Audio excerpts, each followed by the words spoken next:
There are numerous accounts of Fergie, who was once a kind girl who was thrilled to be a part of the royal family, turning into an arrogant and controlling person all of a sudden. There is a Sarah Ferguson that the cameras were never able to catch behind the heavy doors of the royal palace. It wasn't the scandals that had the personnel on edge, according to stories from people just a few feet away. Every morning it was a silent, repeating routine.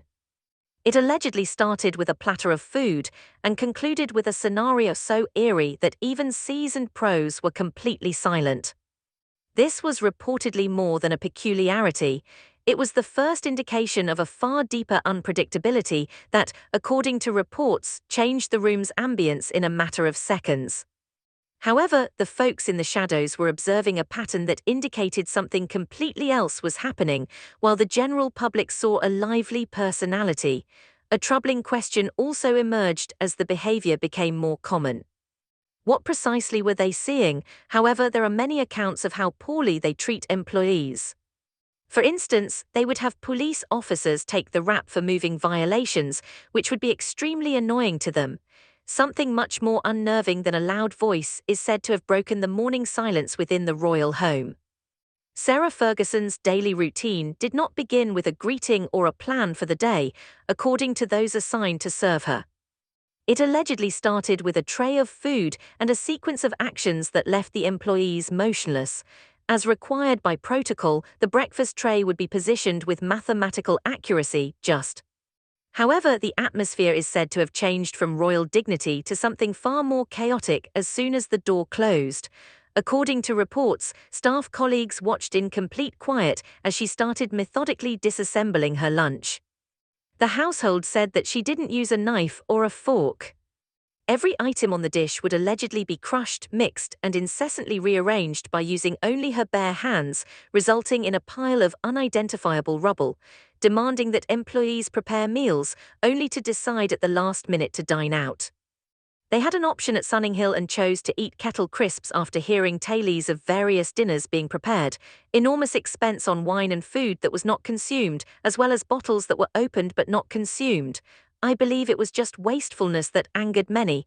There was a tangible sense of intensity in the room, as though she was concentrating on something far more significant than eating. This, however, is the section that the employees were said to be most troubled by. She would allegedly shove the plate away without taking a single mouthful after making such a conscious, strenuous effort to break the food apart. This wasn't just a lousy morning or an isolated incident. It allegedly occurred once more the following day and the day after that. Following that, those there claimed that it turned into a spooky, silent ritual that revealed a serious problem beneath the outward smile. However, the workers soon discovered that the meal was really a symptom of a much wider, more erratic pattern as they discussed their odd morning routines in whispers. Because, according to these tales, a considerably more erratic spirit was ready to take over the entire household when the breakfast ritual concluded. It was said that working with Sarah Ferguson required one to constantly be on high alert in order to survive. The peculiar breakfast custom was only the beginning of a day that was characterized by complete psychological glass walking, according to reports from people inside the household. According to reports, could quickly change the mood from sunlight to a rainstorm, leaving employees unsure of which version of her they were about to encounter. On some mornings, everything seemed professional and serene until a sudden, inexplicable change in energy took over the space. Employees have apparently talked of times when the stress would suddenly increase.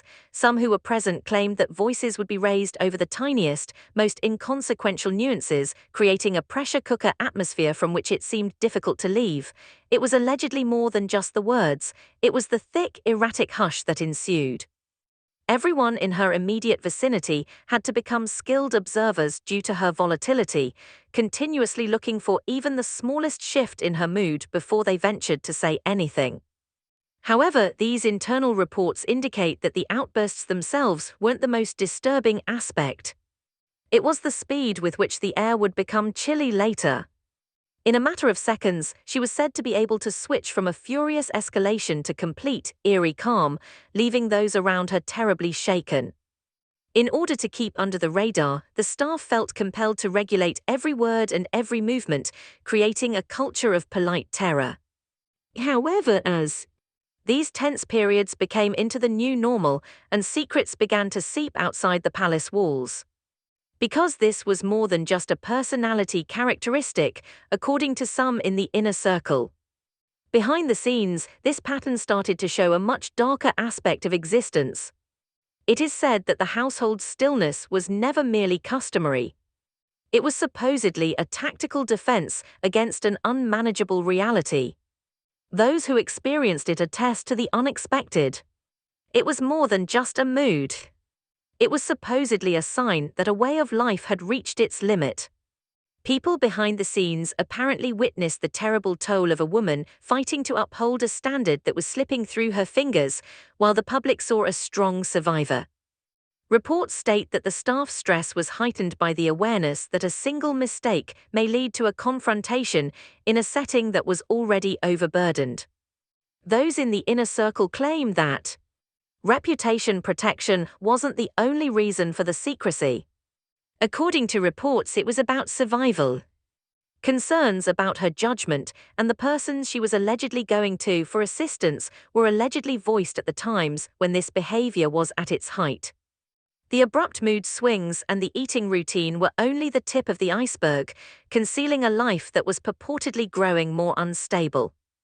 According to reports, staff members hinted that the mood became extremely tense. That every day the employees felt like they were on the verge of death. However, the wall of silence allegedly started to crumble as institutional pressure increased. Behind the scenes, conflict reportedly involved more than simply property and titles. It was said to be the outcome of years of behavior that had worn out the domestic workers. The rhythms had allegedly become too disruptive to ignore, necessitating the intervention. The reality of what transpired behind those closed doors was about to become uncontrollable, and the family's Houdini was finally running out of methods to conceal the truth: music. And what was going on in the kitchen wasn't the most startling discovery, according to those observing from the shadows. As the doors started to close, there were rumors about who she was supposedly contacting.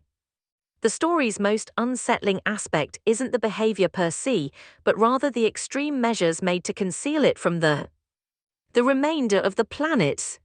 The royal lodge's walls reportedly consisted of more than just stone. They were composed of a silence that was supposedly beginning to deteriorate within. The staff's dread of unpredictability allegedly took on a new, more frenetic energy when the household's financial strain allegedly reached a fever pitch. Sarah was reportedly searching for a way out of her growing obligations, according to stories from individuals in the inner circle, and some reports say she was seeking a lifeline from increasingly divisive figures. Employees have allegedly implied that calls were being placed at strange times to people who had nothing to do with the royal family.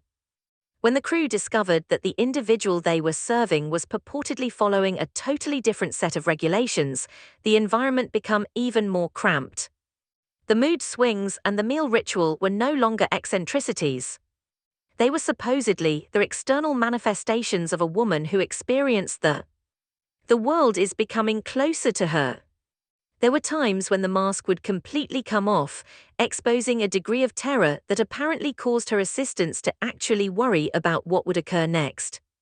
However, these insiders said that the true crisis was developing in the palace's corridors. Reports of the instability at the lodge were reaching high-ranking officials who were discreetly getting ready for a complete fallout.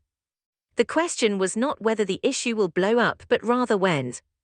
According to reports, the conflict between the institution could no longer afford to safeguard her public persona and private reality. In order to make sure she would be the only person in the debris when the crash occurred, the decision-makers were already rearranging the pieces on the board. The truth about her health was going to be the most powerful weapon in the battle for her future, according to those who witnessed the last warnings. The mask did not simply fall off. For those observing attentively, it completely collapsed when at last, status and health collided. Sarah Ferguson is said to be a completely different person from the vibrant, strong person she portrays to the public when she withdraws into the shadows of the Royal Lodge. Her health challenges were more than simply physical ones behind those doors. According to reports, they provided the final excuse for keeping her a secret. The behaviors that staff had seen for years intensified as she battled these personal struggles, resulting in a cycle of isolation that made her more vulnerable than before. The degradation of her voice within the system, according to insiders, was the real tragedy, not the loss of her titles.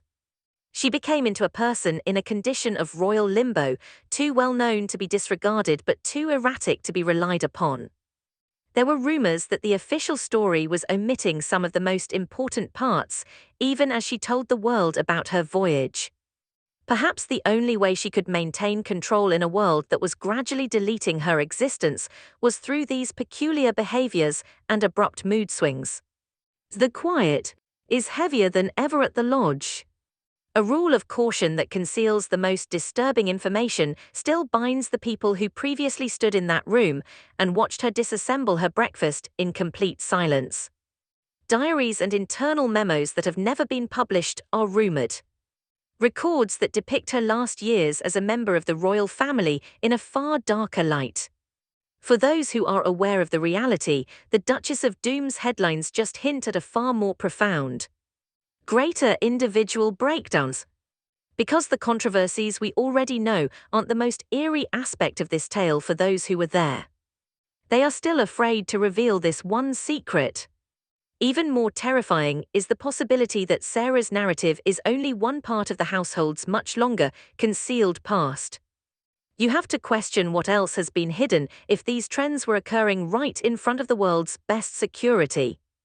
Is a woman having difficulty in this situation? Under unbearable pressure, or is there another aspect of the royal system that we are not meant to comprehend?